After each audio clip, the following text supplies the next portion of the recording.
what I'll be covering today is taking a look at who is holding cryptocurrency and how that compares to other assets.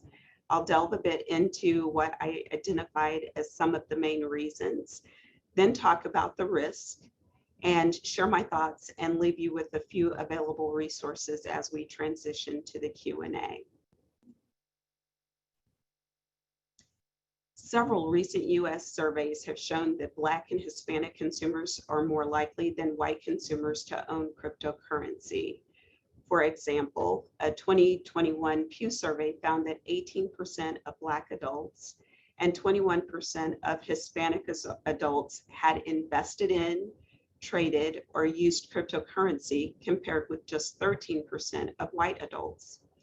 The difference in cryptocurrency ownership among Black and Hispanic consumers as compared to white consumers contrasts sharply with other traditional assets. For example, according to a 2019 survey of consumer finance, which is prepared by the Federal Reserve Board, home ownership and equity ownership rates are significantly lower for Black and Hispanic households as compared to white households. In addition, there are significant racial gaps in home values and equity values, even among households that own such assets. And here I'll take a beat to suggest some of the reasons that home ownership may be lower for Black and Hispanic consumers could have to do with debt burden, for example. If you think about college-educated Black and Hispanic consumers, oftentimes college is attained, a degree is attained through taking on student loans, and student loan debt may displace the ability to save to become a home owner. So that's one example. As it relates to equity ownership, when you think about what builds our equity, a home is one of those things. So if we don't have a home, that affects equity. And even when we do have homes, oftentimes Black and Hispanic home values are lower than those of white consumers. Another consideration here would be the ability or the opportunity to invest in programs such as 401ks, if one should be available in places of employment, or even interest in or the ability to acquire stock, mutual funds, and those types of assets. As I was seeking to understand why minorities are holding cryptocurrency at rates higher than their white counterparts, there were some themes that emerged that I grouped into 5 main reasons. For this information, I again refer to the 2019 survey of consumer finance, which found that in 2019, Black households' median wealth was $24,000, which is less than 15% of white households' median wealth, which was $188,200. For Hispanic households, median wealth was $36,100. Again, much less than white households. Actually, 20% of white household median wealth was. Given the large wealth gap between minority and white consumers, Black and Hispanic consumers may perceive that investing in cryptocurrency helps to gain some financial ground relatively quickly. Some survey evidence suggests that Black consumers in particular expect higher returns on cryptocurrencies than their white counterparts. Specifically, Ariel Investments and Charles Schwab's 2022 Black Investor Survey found that 27% of Black investors expect annualized returns from cryptocurrency of 20% or higher, while only 12% of white investors shared that same expectation. So that's a scary deal, right? And referring back to your responses to the survey is you're thinking it's too risky, so you don't want to get involved in cryptocurrency, yet and still there is a view that this is a means to making up a gap. And it's not just the wealth gap. Distrust also has a role to play in this. So that was probably the second most prominent response that I was finding in terms of what is driving this adoption. And in this instance, the transparency of cryptocurrency may be appealing to Black and Hispanic consumers who are distrustful of traditional financial institutions. For Black consumers, that distrust may stem from generational experiences, such as the collapse of Freedmen's Bank. In 1865, Freedmen's Savings Bank was chartered by Congress for the benefit of those freed from enslavement. But the bank became insolvent in 1874, and the individuals that had, put their money there for safekeeping lost just about everything. And at that time, it was $3 million worth of investment or savings in that case, which would equate to $66 million in today's money. So again, a deep generational wound with respect to that. Unfortunately, such experiences aren't relegated to the distant past. In the not too distant past, we have issues such as subprime mortgages, which have gone disproportionately to Hispanic and Black consumers. In 2006, the rate of subprime mortgages for home purchases for Hispanic and Black consumers was approximately double the rate that white consumers received those types of loans. And here you could see that it was nearly 53% of Black consumers had some kind of a subprime mortgage, 47% of Hispanic, and 26% for white consumers. All of those numbers are high, but they're devastatingly high for minority consumers. And we know what happened in 2008, the financial crisis. Many of these individuals lost their homes. Many times as well, these mortgages were taken out by individuals who had owned their homes outright, but in the run-up to getting access to cheap money, may have taken out a loan on a home that was already paid for and subsequently lost it. And more recently, you see things where you can see that lending is still a concern. This recent pandemic crisis is another example. The lending that was done for small businesses to try to help keep them afloat through that time disproportionately went to white-owned small businesses. In fact, they were twice as likely to receive assistance as were Black and Hispanic small businesses. And unfortunately, the ability to get a mortgage is persistently a struggle for Black consumers who are denied at higher rates than one would ever anticipate. Collectively, experiences such as these have lessened some Black and Hispanic consumers' willingness to participate in a system that may not necessarily be working in their best interest. I would add to that for Hispanic consumers, distrust of banking institutions may also stem from their country of origin or from their family's origin, which may have had weak or corrupt systems. Because cryptocurrency transactions take place on a publicly traded blockchain ledger, anyone can look up transaction data, including where, when, and how much of a cryptocurrency was sent from a wallet address and how much is stored in a crypto wallet. That type of transparency may earn the trust of some minority consumers. A third reason that was revealed is that Black and Hispanic consumers may perceive the decentralized structure of cryptocurrency to have the potential to democratize financial services by offering a way for anyone, including consumers without bank accounts, to access financial services without having to go through a centralized authority. The ability to use cryptocurrency for payments instead of other alternatives such as money orders, check cashers, and remittance services may be appealing to the unbanked.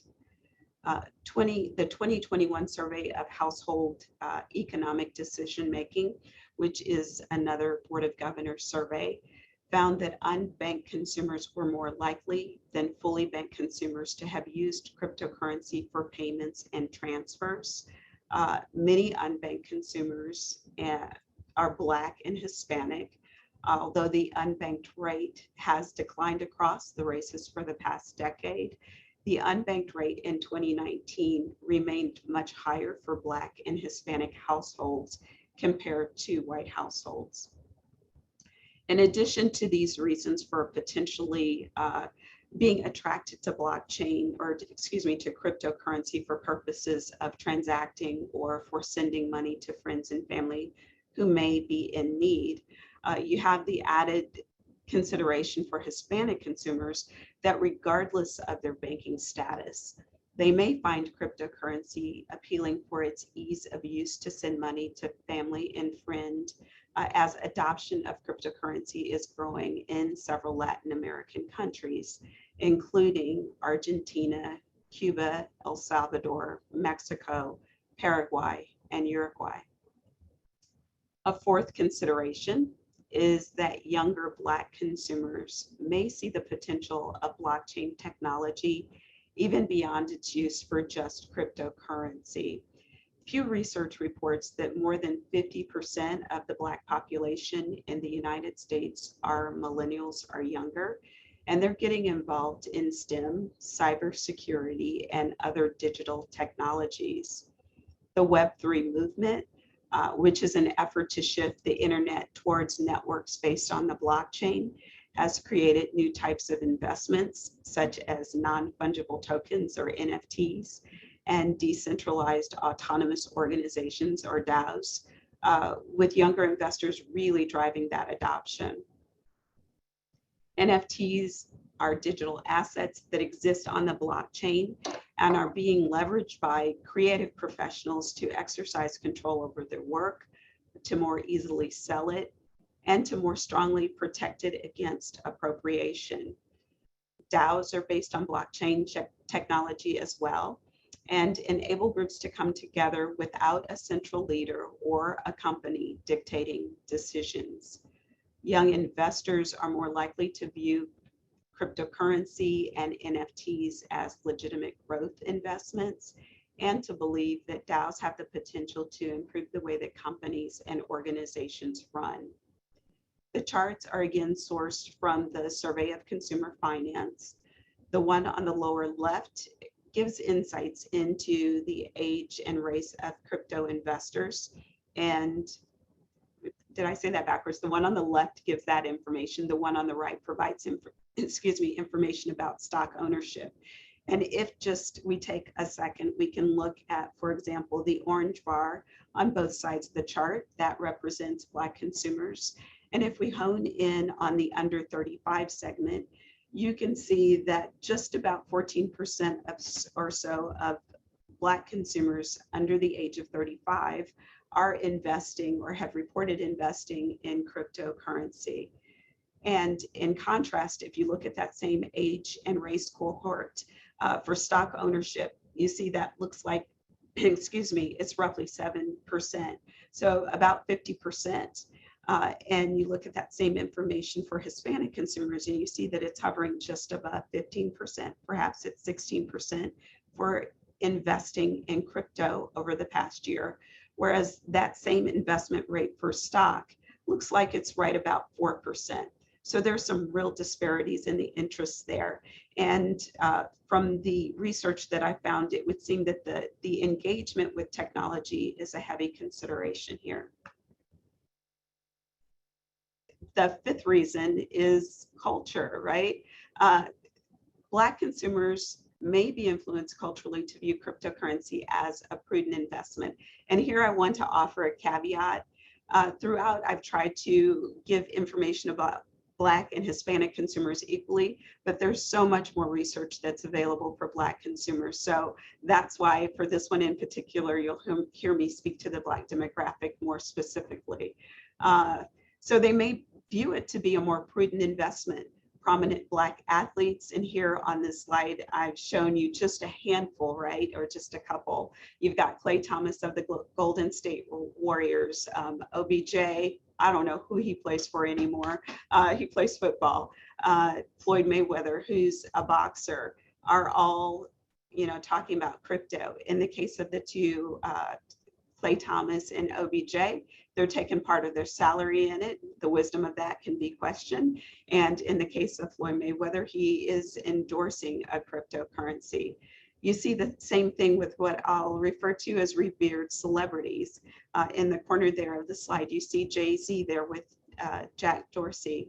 And one of the things that he's done most recently is to do something called a Bitcoin Academy, I believe it is, in the neighborhood where he grew up, as going so far as to providing space for individuals to come together to learn about cryptocurrency, providing them with a meal while they do it, with a hotspot so that they can get internet connectivity and so forth.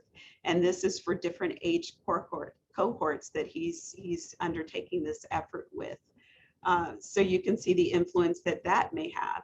In addition, you got 50 Cent and Snoop Dogg who have put their endorsement behind a cryptocurrency as well. A recent Harris poll, actually it was taken in 2022, revealed that this approach may actually be working. 58% of the folks that took that survey had heard of cryptocurrency, and 82% of those who currently trade crypto agreed that advertisements about crypto did a good job of encouraging more people to trade. With respect to the information that I was able to unearth around Hispanic celebrities, one of the biggest ones that I came across was Cristiano Ronaldo, who is a prominent soccer player who has endorsed Binance, which is an NFT provider. So even in that space. And I want to say that it goes beyond just these celebrity endorsements to social media. For example, TikTok, which I have to admit, I have not been on TikTok. So the information that I'm getting about this is gleaned from articles and from my younger team members who have gone out and taken a look and reported to me about it. But there's something called FinTok on TikTok, which is helping young individuals learn money management. And I should have put air quotes around that whole statement about helping learn about money management. But there are all these forums and platforms where people are talking about different digital assets and how they're investing in them and learning about them and so on and so forth. And for the Hispanic population, a friend referred me to something called Crypto Mondays Puerto Rico, which is a YouTube site where this individual who has been steeping himself in all things crypto is giving these talks to live audiences with a moderator and then posting the information on YouTube. Here I might call attention that while all of this is going on, I think we're all well aware of what transpired last week in that Kim Kardashian, who one might call a prominent influencer, settled charges with the SEC over the fact that she posted on Instagram her endorsement for a cryptocurrency called Ethereum Max without disclosing that she'd been paid to do that. Others, for example, Paul Pierce, who's a former Boston Celtic basketball player, have been sued for endorsing cryptocurrency. And then in Paul Pierce's case, turning around and selling it almost immediately after endorsing it. And boxer Floyd Mayweather, who I had referred to earlier, failed to disclose that he was also being paid to promote the use of cryptocurrency.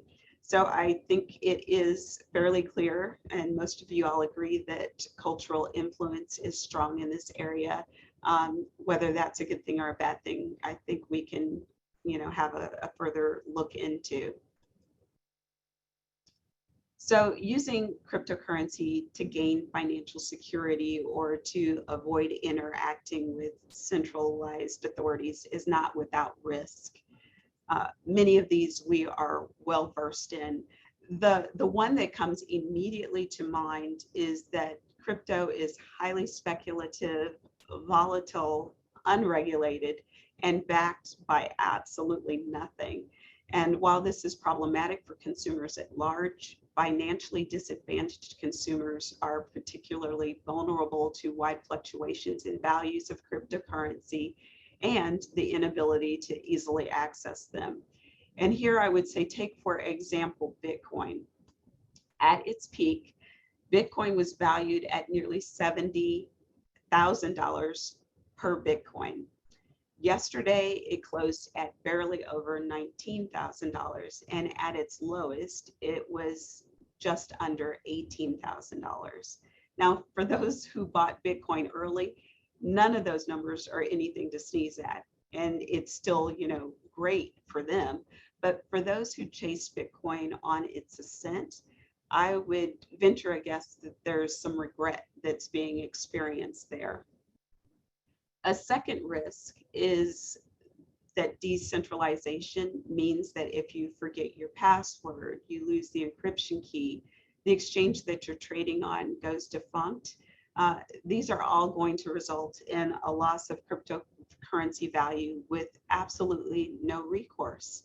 And if you think back to some of the motivating factors that I spoke about for owning cryptocurrency in the first place, that Friedman's example sounds like it could easily be replicated in a 2.0 or a 3.0 version with holding cryptocurrency on an exchange that has gone defunct. And that has actually happened. Folks have lost their investment, and there's absolutely nothing that they can do about it. There's no customer service line that you can call to help get your account unlocked. There's no FDIC insurance to cover any failure. You're just out of luck. A third risk, again, the pro and the con side of an attribute, is that transparency here can be a double-edged sword. On the one hand, it lets you and the world see what you have and have it documented in a way that can't be disputed. But on the other hand, everybody can see what you're doing, which should give some pause, right? In the face of privacy rights, this totally contradicts that. And in a world where we're asking for the right to be forgotten and the ability to opt out of tracking, for example, every time you download a new app on your phone, you have the option not to allow tracking. This is the antithesis to that. Everything that you're doing is essentially in public view. Another aspect of transparency that I should mention as well is as it relates to fees, it's not always evident what you're paying when you're using cryptocurrency. One issue is that the value fluctuates so widely. So when you go to make a transaction with cryptocurrency, the value may be up and you may not be spending much of it, but by the time the transaction actually processes, the value could be less and you have to use more of it than you had anticipated. Another issue is just understanding what the fees are for using it in the first place.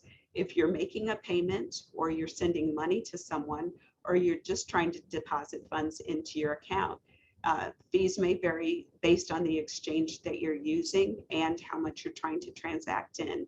And that's not often always clear on the front side of the transaction. You may only fully understand what it costs to do it after the transaction has been made. And then the fourth risk is kind of just all encompassing, but I think particularly relevant for the conversation that we've been having. It's that those who can afford to suffer losses the least are the ones in this instance who would be hurt the worst. So if a motivating factor for owning cryptocurrency is that you're trying to make up your wealth gap, I don't know that this is necessarily the way that you want to go about it, right? If you invested as cryptocurrency was at its highest, then you suffered some very significant losses, and that money might have been better placed in a jar in the backyard than in a cryptocurrency. And of course, I'm being sarcastic there, but it's just really risky. And based on your survey responses, you all recognize that as well, which is why the majority of you responded that you would not or are not utilizing cryptocurrency at this point. For regulators and other government officials, they're demonstrating an awareness of the risk and have acknowledged the need to protect consumers' investments from significant damages. As evidence of this, President Biden issued that executive order last year, Treasury Secretary Yellen has made several speeches in which she talks about the risk and the need for guardrails for crypto. And senators from both sides of the aisle have proposed legislation. All of these efforts are an attempt at charting the way for US regulation of crypto assets. So as I'm winding down, I'll just share a few of my takeaways from having done this research.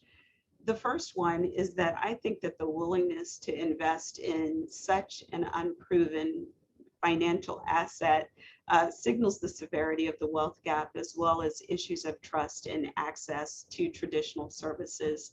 And as new payments and services are being innovated, that's something to take into consideration as you're trying to hopefully attract those folks who are underserved at the moment or who are experiencing these gaps, what their needs are and what can be done to better address them. I also think that the use of cryptocurrency for payments and transfers further eliminates the need for a cost-effective alternative for underserved communities. You might recall the slide that had all of the check cashers and the money transfer services and so on and so forth. So are there products and services that can be offered that better address the needs for folks who may be outside of traditional banking services without the risks that are associated with using some of this cryptocurrency?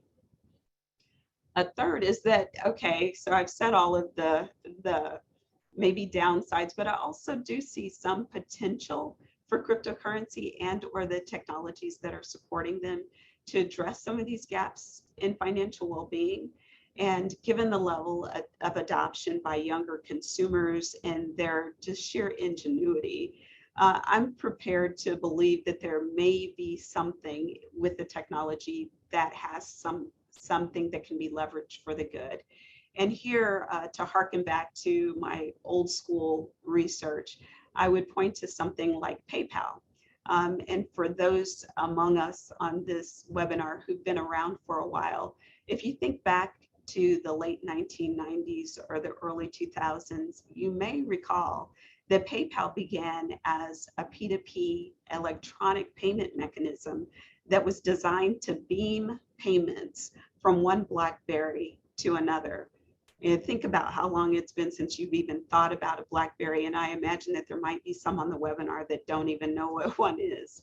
But PayPal has morphed, right? They figured out a way to facilitate person-to-person transactions on the then very new and novel eBay platform, and became the pay-to-pay person-to-person payment provider that we know them as today.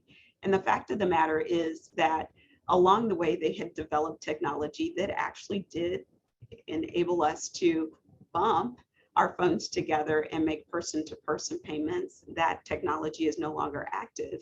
But I'd venture a guess that the many among us, perhaps even the majority of us, have PayPal accounts and use them with some degree of frequency. So if I use that as an example of something that seemed really far out and maybe outlandish with no practical application at the time, I do think that there may be a space and a place for cryptocurrency or for some iteration of the blockchain technology to be used for the furtherance of financial services. With respect to cultural influences, you see that they have played an important role in the adoption of cryptocurrency. And the takeaway here might be that, is there a way that we could use that ingenuity to improve educational and awareness around traditional financial services, just to enhance financial inclusion? There's nothing to say that the model of Jay-Z and Jack Dorsey of providing hotspots and meals and resources to educate about cryptocurrency isn't something that could be replicated for traditional financial services, whether it's savings, stocks, or applying for a mortgage. So I think that there's something to be taken away there that could be beneficial more broadly. And I would just say in closing that I think there's a need or an opportunity for better understanding of the role of regulation in this space and how it should be applied to the acquisition, holding, and spending of cryptocurrency. This is an area way outside of my depth, but it's something that supervision and regulation, our legislators could provide some insights on. So with that, I'll go ahead and turn things over to Erin for our Q&A. Well, you get to stay around because you get to answer all of them. Oh, great. We've had some questions come through. I did want to just remind everyone, if you'd like to submit a question, you can select the Q&A icon at the bottom of your screen and submit it there.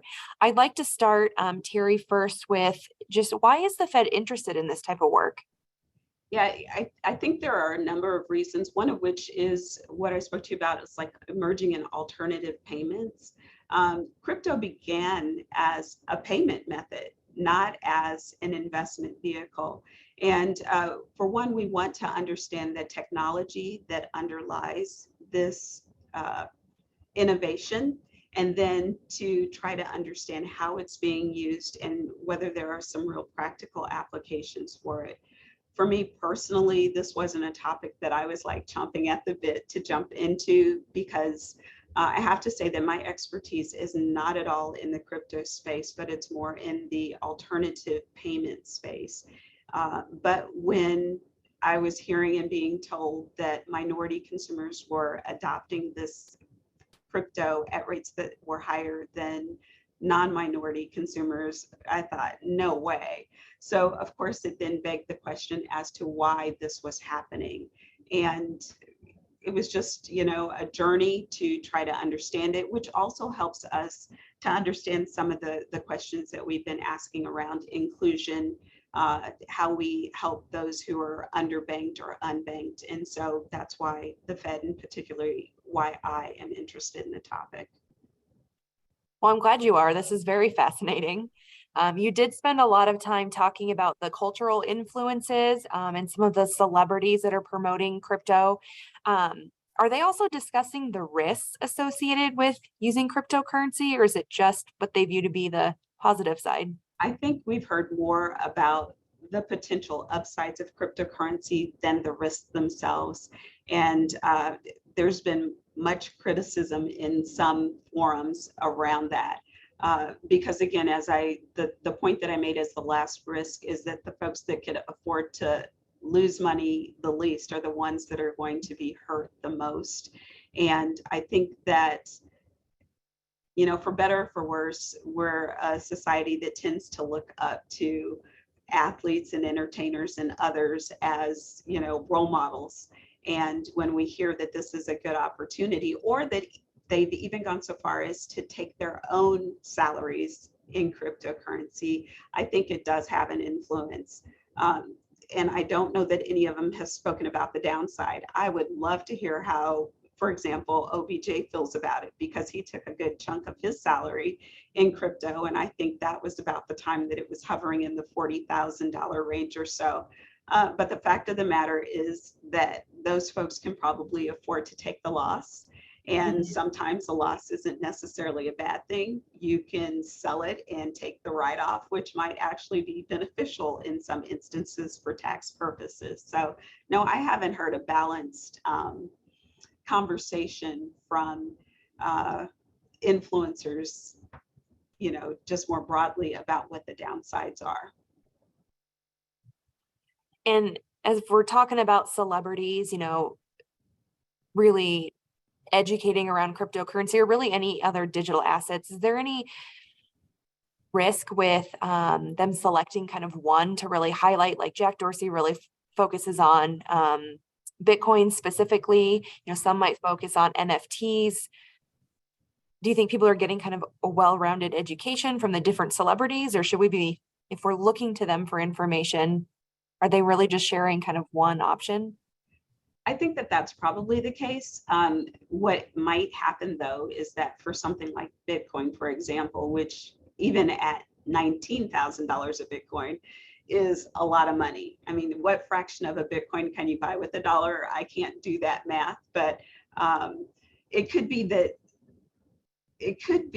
that you then go searching for other cryptocurrencies like that, right? So you can't afford Bitcoin, but you would look at another cryptocurrency, which is why I think it was kind of dangerous that you had some who are pushing this Ethereum Max, which, what is that? Anybody can create a cryptocurrency. Mhm. And in this instance, Ethereum Max shares a name that sounds like Ethereum, which is a fairly prominent cryptocurrency. So there could be the, room for confusion there about what you're actually investing in.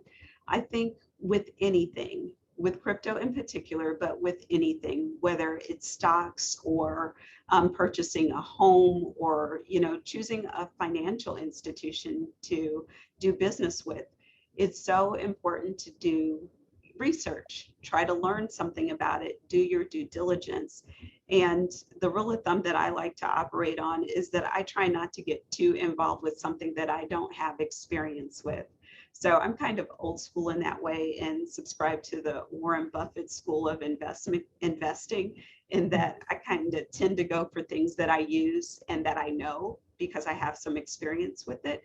Like many of the folks that, weighed in on the poll, they choose not to do it because they don't understand it or perceive it as risky. And I agree with that.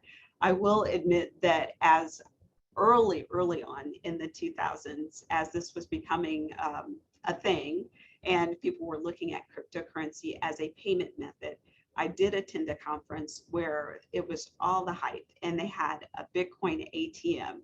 And just to tell you how conservative that I am, I put $1 in, just $1, because it wouldn't accept coins. And I bought a fraction of a Bitcoin. And I have to say that at some point we had to divest ourselves of anything. And I tell you, I had a fraction of a Bitcoin. It was $1. When I cashed out that $1 worth of Bitcoin, it was hundreds of dollars. And I could not believe it. But that was because, I was messing around with something in its very nascent stage. There's no way that that would happen for me now. And it's not something that I'm involved in because it's not something that we can do as the Federal Reserve. But I understand how people can become attracted to the fact that that $1 could yield several $100s worth of an investment. So if $1 is good, $10 is better. 100's even better than that. And honestly, at the time, I was like, why did I only do that $1? But it didn't make sense then, and it really doesn't make a whole lot of sense now to me. Mhm. I do want to go back. I'm trying to remember what the slide was. I had this question myself, and then someone also asked it. You were showing the difference between a particular age group and how much they held in cryptocurrency versus traditional investment. There was also a yellow other bar Yes. that seemed kind of high. What demographic was that? So the other takes in all other races. So you have Asian Americans, Native Americans, and the whole slew of other racial descriptions that we ascribe to one another.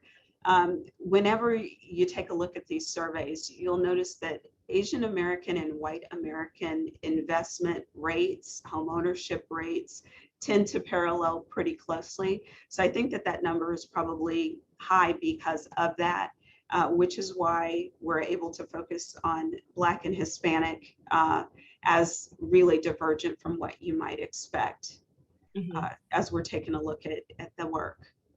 Okay, thank you for clarifying. Yes. Another question for you. Cryptocurrency has disrupted the current landscape for financial systems. So how much do you think it could replace the current financial system? I have absolutely no clue. That's the honest answer. One, it's outside of my area of expertise, but even if I look at other alternative payment methods, there were so many of them that, I may not have anticipated to be in existence today based on how they started, what their use case was or wasn't. A lot of times you see these innovations that are more in search of a problem than created to solve one. And in this instance, I just have, I think it's kind of a phenomenon that is not clearly understood and hasn't been harnessed yet for whatever its end purpose might be. So I have no idea how it could end up. I don't think I would be surprised if it has some practical, use or application at some point in the future. But for the time being, it feels like it's been, I don't know, it feels like it's kind of been tarnished a bit by the speculative nature of it becoming, an investment tool instead of perhaps an alternative payment method. And by many of these that just have popped up and rob people blind of their money as compared to being conceived for a particular use case or purpose, whether it's borne itself out yet or not. So I really don't have any good grasp of that. Well, why not? No, I think that's fair. And, in talking about the use of cryptocurrency among the unbanked or underbanked, do you see any potential opportunities for financial institutions and what they can do with that to help educate? I would always say that there's an opportunity to educate from a financial institution perspective. And to support that, I will point to the fact that as individuals with bank accounts, which I'm assuming that the majority of us are, how many have received email notices or notifications from your financial institutions about the use of person-to-person payments, particularly Zelle at the moment, and the opportunities for scams to be perpetrated through the use of those mechanisms, right? So they are trying to educate us about the pitfalls of paying someone we don't know with a product like a person-to-person payment. That's just one of the things that financial institutions will do. You probably get push notifications from your financial institutions about the availability of your credit score and the fact that you can check and see how you're doing and what your recent activity is, and if there are ways that you can improve that. I think there's a role for financial institutions to play in educating their consumers about various aspects of, financial services. The question is, how do we reach folks that are outside of those, traditional rails? And there are some efforts that are being undertaken. There's a credit union here in Kansas City that has recently stood up an incubator of sorts where they're doing all kinds of financial education. They're helping people understand not only their finances, but how to get a mortgage, what it takes, how to apply, what you're going to need in order to be able to do that, to try to put people in a better position to receive that loan or a small business loan. So I think there are things just in the realm of community development and investment that financial institutions can do that would reach outside of their known customer base. Do you see any connection with the launch of FedNow next year to kind of help with that? Wow, that's that's a big question. I think the launch of FedNow is going to provide more financial institutions with the means by which to offer access to instantaneous payments to their consumers. And so with that, there is some measure of education that's going to be required about what those transactions do and what they look like. They're